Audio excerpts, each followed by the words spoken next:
From Kansas State University, this is Agriculture Today. Eric Atkinson with you. During our first half hour today, K-State's Mykel Taylor will share the information that she and colleagues at K-State have gathered on the performance of the crop safety net provisions of the 2014 Farm Bill, how that may influence the commodity title content of the 2018 Farm Bill. She'll look at the various issues associated with the ARC and PLC payment setup, and what changes might be considered there. And Mykel stresses the importance of preserving the current crop insurance program as a key component of the safety net. Also today, K-State's Charlie Lee will talk about research into the effectiveness of a small engine exhaust fumigation system as a way of controlling burrowing rodents. Plus more ahead on this Agriculture Today. What is radon? Home exposure to radon gas is the leading cause of lung cancer death in the United States for non-smokers. In Kansas, 1 in 4 homes will test at or above the EPA action level. The Surgeon General recommends all homes be tested and fixed if necessary. Visit kansasradonprogram.org for more information. Test, fix, save a life. This message brought to you by the Kansas Radon Program, the Kansas Association of Broadcasters, and this station. Just about anybody involved in agriculture is keenly interested in the expected direction of the debate over the 2018 Farm Bill. Current Farm Bill legislation expires in September of this year, and so there's been quite a bit of give and take on what the new Farm Bill might look like. And our guest now suggests that we may have learned some quite valuable lessons for input into the new Farm Bill from the 2014 Farm Bill. In fact, she was a part of a team that wrote up an article or two on this topic. Mykel Taylor is with us now. She is an agricultural economist, K-State Research and Extension. Now, Mykel, you have been very involved in the details of the Farm Bill we have currently and its implementation. And so what inspired you to look at this new question? Well, we did some survey work when we went out for the 2014 Farm Bill, and we encouraged people to fill out a survey that asked them some questions about what they were going to enroll in, ARC versus PLC. We also asked them some questions about them and their operation, how much crop insurance they took out on what commodities, just trying to get a sense of what was going into their decision making, because we'd never had a Farm Bill with quite so much flexibility for what people could choose to do. You know, by crop, just pick between PLC versus ARC. And so we wanted to kind of get a sense of what was driving those decisions. And when we think back on the commodity title in the 2014 Farm Bill, it introduced these new concepts, ARC and PLC. So there was a bit of an unknown going into that particular bill, right? Right. So PLC is pretty similar to the old countercyclical payment program, but ARC was new in that it was a revenue-based program looking at county-level yields, and that allowed people to get some revenue coverage versus just straight price protection. So in both cases, the programs had something new to offer. PLC offered the opportunity to enroll in supplemental coverage option, which was a subsidized buy-up on the crop insurance side. So if you were in PLC, you had the option of getting SCO. And so there was lots of choices to be made. There was updating of yields and updating of base acres, just lots of decisions that producers were trying to make. And in the context of, you know, a period of time, this was the winter of 2015 when we were making these decisions, and you know there was a lot going on. We were making pretty good money, but we were also looking to the future and trying to figure out where our best risk management would be with the different Title I programs. And in fact, you and colleagues here at the Agricultural Economics Department at K-State went to great lengths to try to analyze ahead of the game which of those options would work best for individual producers. Right. We put together some spreadsheets that allowed people to analyze different scenarios, different price scenarios, different yield scenarios. And that's what one of the papers that we worked on with some co-authors from Illinois looked at, was just the use of these tools and how producers, what they liked about the tools, what they didn't, how they liked getting their information. And it was interesting because actually the number one way that they wanted to get their information was through in-person presentations by extension. And then number 2 was to use these online tools that they could do their individual analysis on. So they wanted a combination of both in-person and web-based delivery. And that was good for us to know because it's going to help us figure out how best to deliver information when it comes to the 2018 Farm Bill and getting it out to as many people as possible. So the message there, and we might dwell on this a little more, is that the extension's outreach efforts will likely, again, be part of this new Farm Bill. I think they will because the economic conditions have changed. Yeah. You know, relative to the winter of 2015, we don't have $7 corn. We don't have high-priced wheat. We are in a situation where, you know, when we were signing up for the 2014 Farm Bill, I had a lot of people tell me, well, this is just gravy. You know, if we get a payment, that's great. If we don't, that's okay too. We'll be fine. That tune has changed dramatically, and now it's, wait, we really need these payments because this is how we're going to pay back our loans. This is how we're going to make rent payments. So I think there's going to be a lot of intensity with regard to how they want to make these decisions and analyzing them. And that's where extension is going to be really important, is coming in and saying, okay, here's the rules of the game, if they've changed at all from the 2014 Farm Bill, and then just being able to help them sort through what the possible scenarios are going forward, and where their best risk protection will be. Well, then, right to it, what has been learned about the effectiveness of ARC and PLC as a safety net, and more so now that fallen crop prices have changed the game? Well, what was interesting from the surveys that we did was that the decision-making did seem to be affected by things like crop insurance choice. So, for example, you got that buy-up of SCO if you were in the PLC program. Well, that buy-up would only take you up to 85%. So any farmer that had 80 or 85% coverage already wasn't really interested in PLC and SCO. And so they tended to pick ARC. But one of the things that we are looking at now is that there might be some changes to crop insurance. One of those might be, reducing the subsidy, making it more expensive, or capping the dollars of subsidy that producers can receive. Well, if that's the case, then I could see people shifting more towards the PLC program so that they can do some buy-up of SCO if they get capped on the other side of buying crop insurance. So I see that being a potential outcome. Another thing that we saw was the age of producers affecting which program they were most interested in. The older the producer, the more interested they were in PLC, which is the price support program. And there's a couple possible reasons for that. One might be it was very similar to the old countercyclical payment, and that familiarity drove them to that program. Another might be that, like I said, we had some pretty good years. We were actually at the end of a run of about 6 years of really good prices, but older producers have a much longer horizon that they look back on and say, prices can be really low. I think I want that price support protection. And so I think that that's another possible explanation, is this: they have a longer horizon and they remember the times when it was really bad, and PLC can be very helpful when prices go low. Now the question is PLC going to be the preferred option just because prices are so low right now, or will there still be some interest in ARC? You're speaking broadly about ARC and PLC for all crops here. If you break it down crop by crop, did we learn anything specifically on participation? We learned that there were some pretty considerable differences in which programs people picked, but that had as much to do with what the expected payments were in that first year as it did with anything. So if you were a soybean producer in eastern Kansas, you might be able to look at the expected payout for 2014, which was the first year of the Farm Bill, and say, okay, it looks like I'm going to get a payment or I'm not going to get a payment.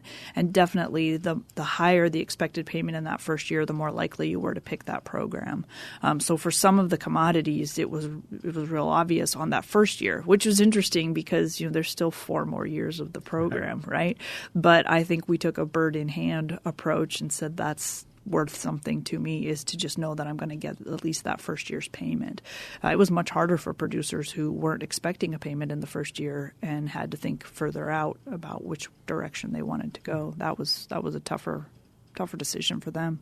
Just thinking a little further along that line, with crop prices now low, likely to remain relatively low, certainly vis-a-vis what we saw at the beginning of the 2014 Farm Bill. Will there be more confidence or certainty amongst producers as to which option they pick going into this new Farm Bill? I think it depends on whether or not they change the PLC target prices. If they lower those target prices, then it's not going to be as obvious that PLC is the right way to go. If they don't lower those, if they keep them the same place they were at in the 2014 Farm Bill, I think that those prices are high enough relative to current prices that most of the commodities, especially wheat, will look to PLC for their coverage.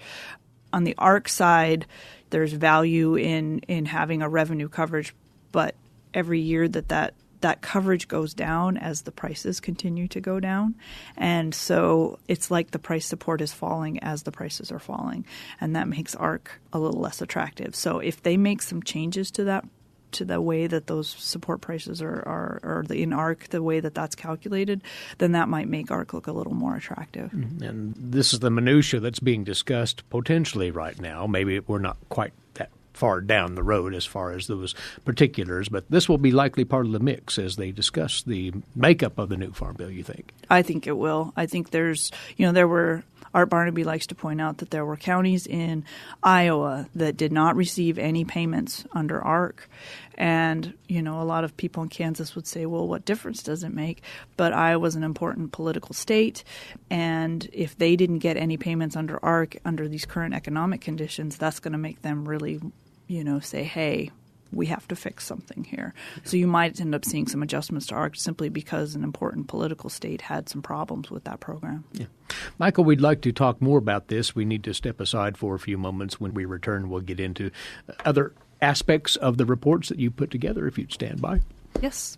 Mykel Taylor, agricultural economist with K-State Research and Extension. She co-authored a couple of new papers on Is It Good to Have Options, the 2014 Farm Bill decisions, and the evaluation of the educational offerings for the 14 Farm Bill as fodder for discussion heading into the 2018 Farm Bill deliberations. We'll return with Mykel in a moment here on Agriculture Today.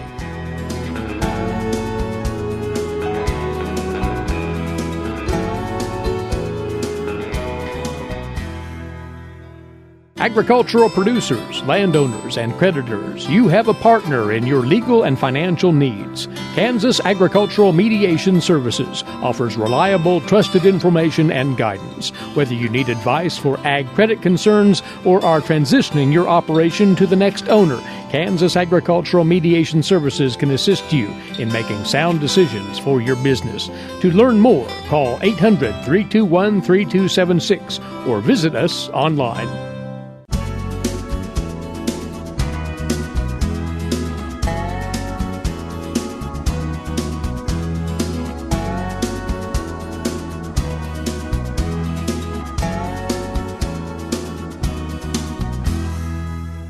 We're back now on this Agriculture Today, and our center stage topic during this first half hour, the 2018 Farm Bill, and what we might have learned from the 2014 Farm Bill that would go toward the shaping of that next round of legislation. Our guest once again is agricultural economist Mykel Taylor of K-State Research and Extension. She, along with others, penned a couple of articles on the 14 Farm Bill, what we picked up from that experience as the 2018 Farm Bill is being put together.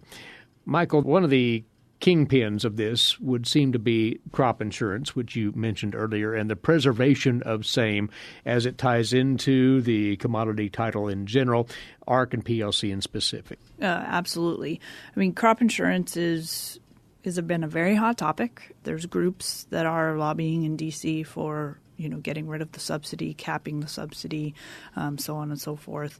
I will say that everything that I've heard from people across the state is just don't mess with crop insurance, leave it alone. That is the risk protection program that is specific to their farm, which has more localized coverage than any of the Title I programs. The closest you get is a county level protection under ARC, and that may or may not, at the county level, what happens there may or may not reflect what is going on your farm. And so I think that the farm level coverage that we get through crop insurance is something that people really value, and that's why they don't want it to go away or to get altered too much. With regard to how we saw it affecting decisions under the previous Farm Bill, it definitely if you could get some buy-up under SCO, then it made PLC look good. If you didn't need the buy-up, ARC looked good. And, that's everything else being equal. So there was some differences there. But I think that if they make some cuts to crop insurance, I think it's going to push people into PLC if they can try to supplement that with the SCO from what they lost on the cuts on the crop insurance side. But it's going to be interesting to see. Art Barnaby and I did some work on that and on the cuts to crop insurance to say what would happen. And one of the things that we did find was that if you cut out the biggest farms, which are the ones that get cut from the caps on, revenue-based cuts or cuts on how much subsidy you can receive, you get rid of the biggest farms, you change the underlying risk pool. And you make it riskier. And when you do that, then it makes it more expensive for everybody that's left in the risk pool. So I think that there's a lot of reasons to be very cautious about what kind of cuts we make to crop insurance. Just because it's one of the biggest programs and there's money in it doesn't mean that every cut is going to have an equal impact. And you've expressed this, but just to reiterate the basic understanding that crop insurance and ARC PLC are intertwined. They are. They are not separate entities or issues here. No, I think if they make changes to crop insurance, there will be ramifications on the signups for ARC and PLC. As you've looked at this question, are there any other likely influences from the 2014 Farm Bill or lessons learned, to put it that way, that would likely drift their way into the 18 Farm Bill discussion?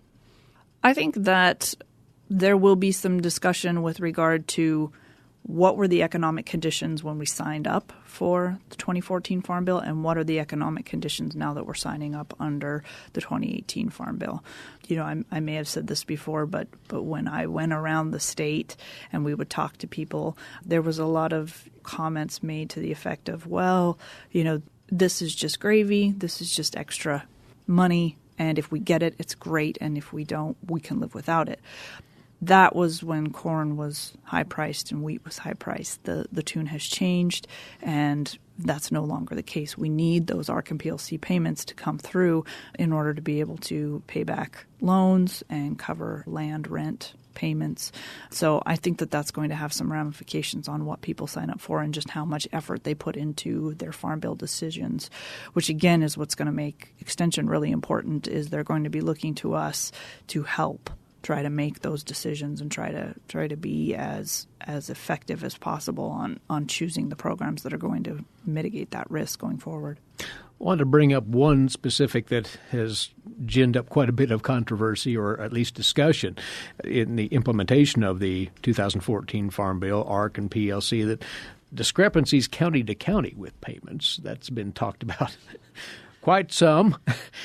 Your thoughts on whether we've learned a lesson there and whether that issue could be addressed? I think we have learned a lesson there. I think we learned that the 5-year Olympic average might not be enough of a baseline to set, because we had counties that came in with drought years in several of those 5 years that counted in the Olympic average. And so their baseline coverage was set very low as a result of those really low yields. And in order for them to get a payment under ARC, prices and yields had to go below drought conditions. And that's pretty tough to do. So we did. We had counties that didn't get paid, even though their economic conditions were not good. It's just that they weren't the worst that we had seen in, say, 30 years. So it was more like catastrophic coverage almost than it was, a sort of a reasonable revenue coverage like what I think it was intended to be. So if they were to extend that out to, say, a 10-year average, it would reflect better what the production and revenue conditions were for that county, and that's going to make ARC more effective, and hopefully we won't have quite such discrepancies between counties. It won't be a complete remedy, but it'll at least ease the discrepancies. I think it'll ease the discrepancies. Yeah.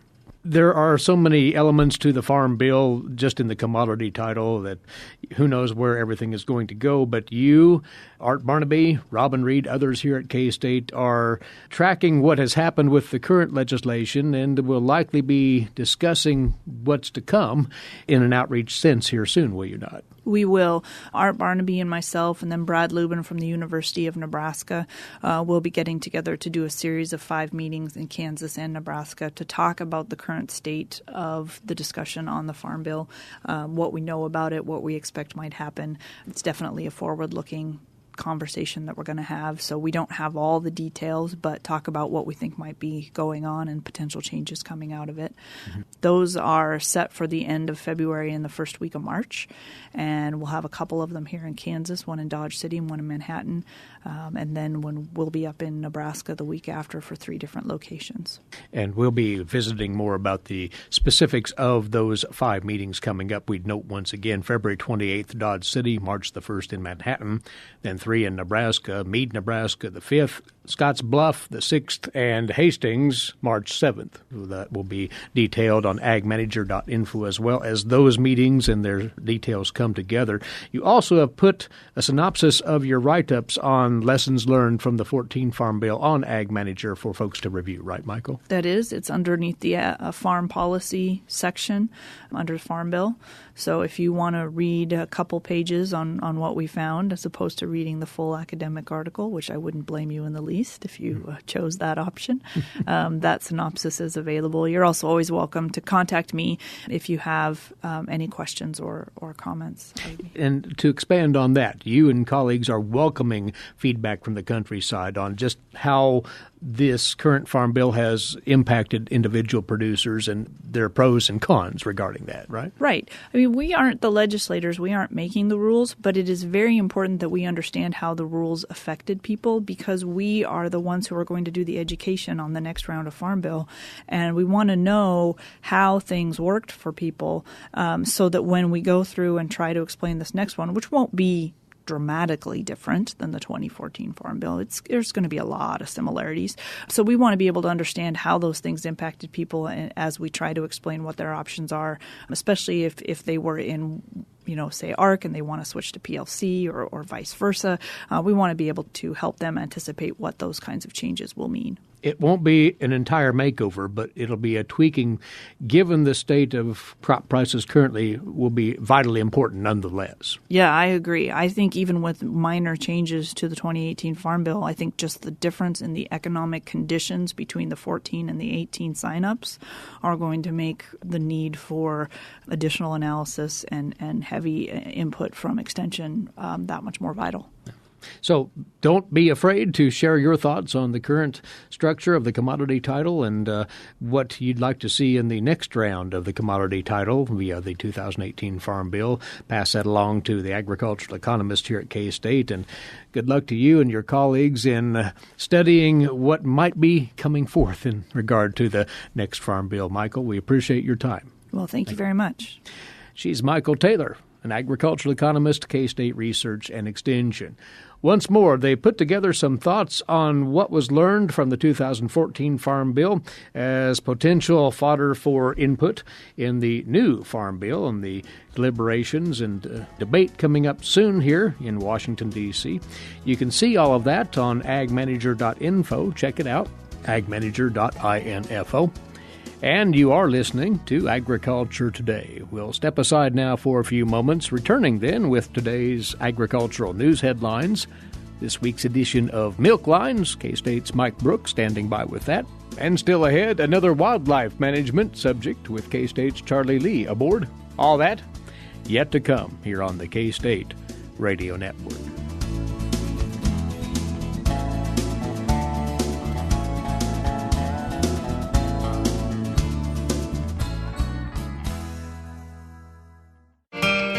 Hamburgers, roast, ribs, steak, or whatever you prefer.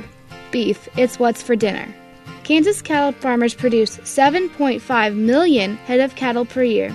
It takes about 7 tablespoons of peanut butter to get the same amount of protein in 1 serving of lean beef.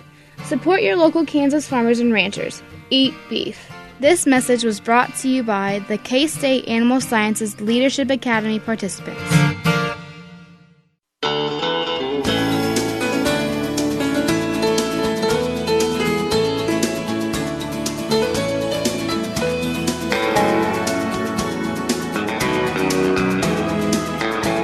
Broadcasting from the campus of Kansas State University, this is Agriculture Today. Eric Atkinson here. For you now, today's agricultural news headlines in brief. These courtesy in part of DTN. Korea's U.S. beef imports surpassed the $1 billion mark for the first time ever in the first 11 months of 2017, fueled, of course, by rising consumer demand there. According to the Korea Customs Service report, beef imports hit an annual record of $1.09 billion in the January through November period. That compared to $967 million worth of U.S. beef imported in 2016. It's the highest since 2000, when the country started to keep records of imported beef. The figures for December, by the way, are expected out later today. Now, in terms of volume, the Customs Office said that Korea brought in 166,000 tons of American beef the first 11 months of last year. That exceeded the 156,000 tons imported for the whole of the previous year. U.S. beef had maintained number one status after the country fully opened its market to imports back in 2001. However, sales fell sharply after that BSE case in 2003 that caused Seoul to ban imports altogether. Restrictions were lifted after long negotiations. In 2008, the country opened itself up to buying beef from cattle under 30 months of age. Afterwards, with the signing of the bilateral free trade agreement and the rising demand for U.S. beef, import volume has steadily picked up and has returned to levels prior to the BSE scare.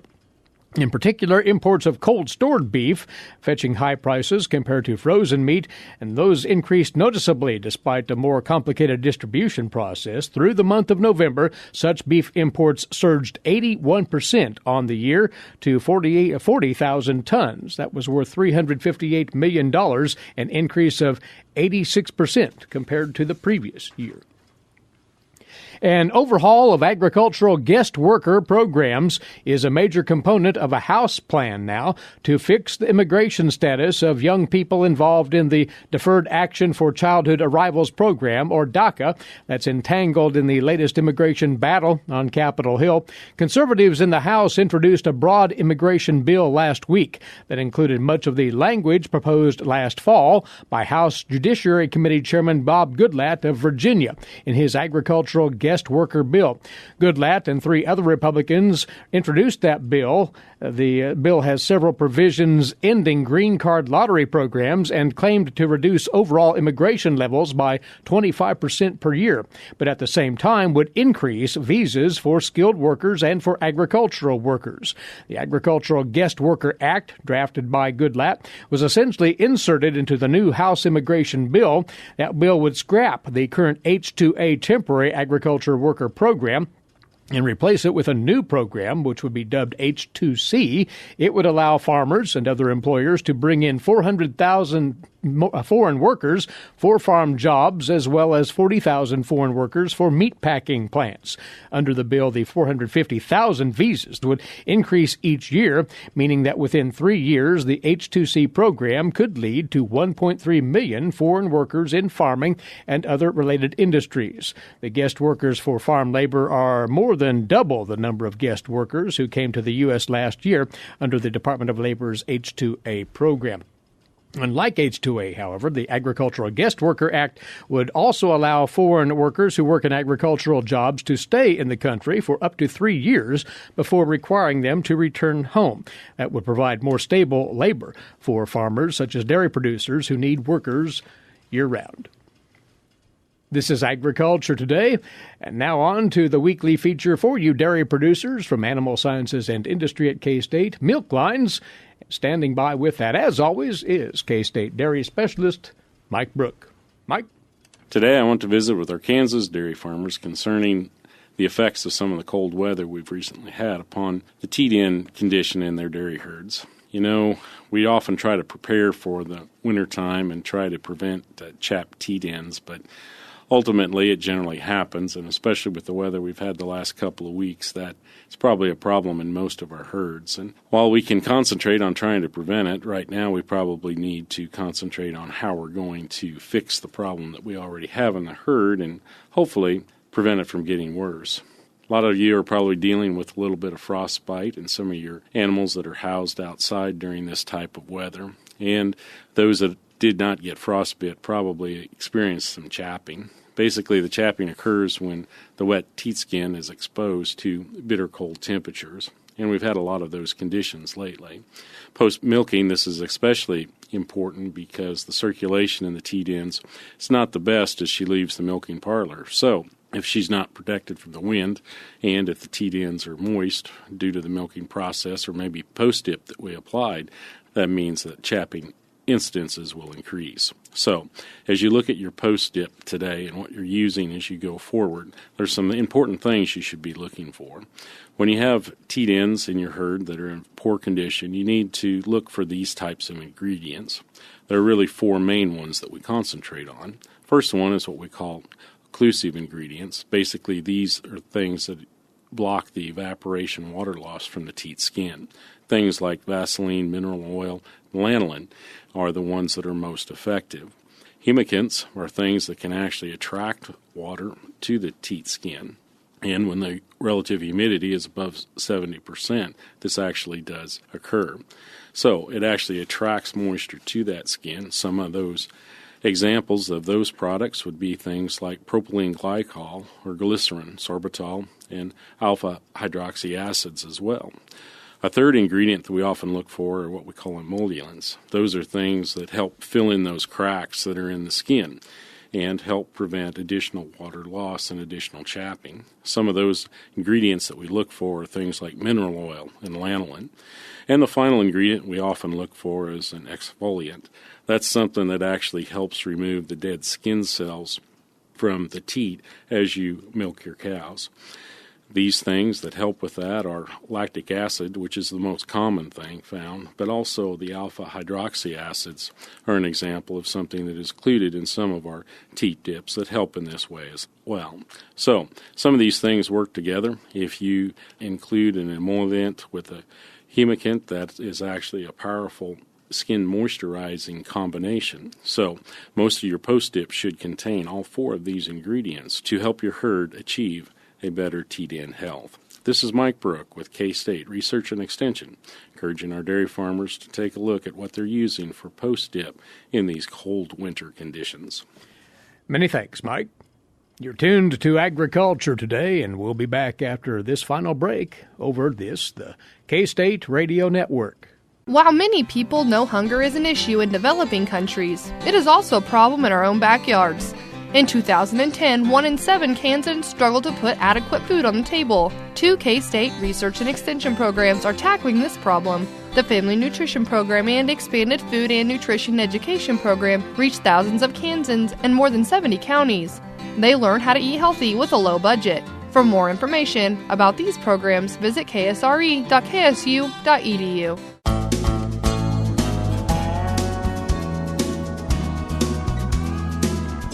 We're back now on Agriculture Today. Once more, we'll take a look at another aspect of wildlife management. Charlie Lee joining us again, wildlife specialist with K-State Research and Extension, dealing with burrowing rodents, our topic this week, Charlie. One method that's been tried, fumigation of those rodents, and a different spin on that, which we'll get into, but has this been an effective means overall in dealing with those burrowing critters? Well, burrow fumigants are certainly lethal tools, and it's one of the more effective tools to manage some species of burrowing rodents. A burrow fumigant is a gas that's introduced into the burrow system with the intent of killing the target species.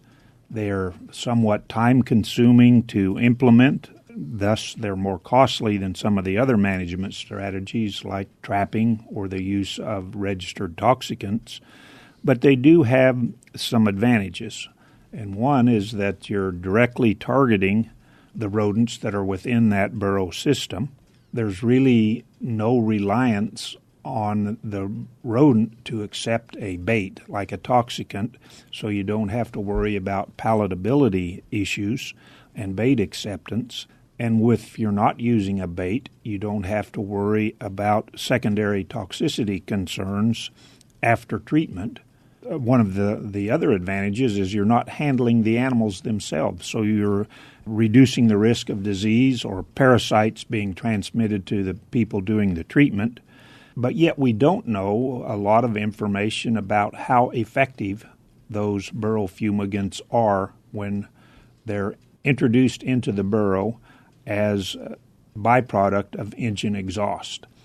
We certainly have a lot of information available on fumigants that are introduced like aluminum phosphide gas or smoke cartridges. There's a lot of data that's out there on that. But there's a new system out that's been on the market for some time in various locations to allow farmers, ranchers, landowners to treat rodents that are in hayfields, meadows, alfalfa locations, or causing problems around canals.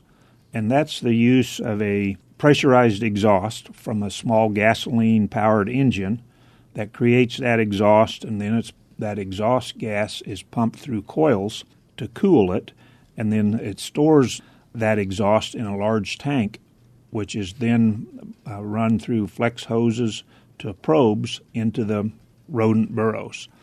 That system, one name is called PERC, Pressurized Exhaust Rodent Controller is that particular name. So today's topic is a research report done in California looked at the efficacy of that PERC treatment on California ground squirrels and pocket gophers. Now, we don't have California ground squirrels. We certainly have pocket gophers in Kansas, and I did a similar treatment approximately a year ago in south central Kansas looking at a home-built system that was similar to this PERC treatment. We operated under an experimental use permit.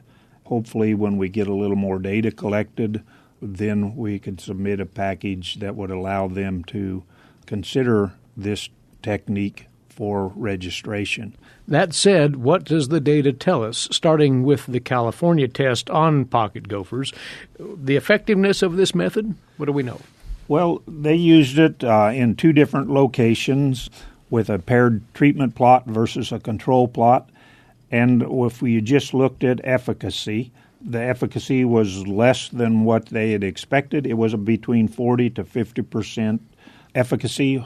So when I compared that to the efficacy that we did here in south central Kansas, that was much better than what we got. We only had a 28% reduction in pocket gopher activity, where they've had a much better reduction than what we observed. So still, when you look at a 28% reduction or a 55% reduction, which was the highest of the two sites that was reported in the California treatment, it may be cost effective, but yet we've got to collect more data to determine just how expensive either of those treatments were. And the comparison to other methods, for example, here in Kansas, you and colleagues matched up this method to using poison baits, right? Well, the poison bait treatment in Kansas was a failure. We got very poor acceptance by pocket gophers. We actually had no reduction in pocket gopher burrow activity with the use of toxicants or poisons introduced into the burrow systems. That was a zinc phosphide product. The trial that we did there in Edwards County looked at trapping also as a technique in alfalfa. That only showed a 16% reduction in burrow activity. So we didn't have as good a success as what I would have expected with either the baiting, with the toxicants, or the trapping. And in the three different treatments, the fumigation with that small engine exhaust gas seemed to have the highest efficacy, but it still lacked a lot from what I would consider being acceptable.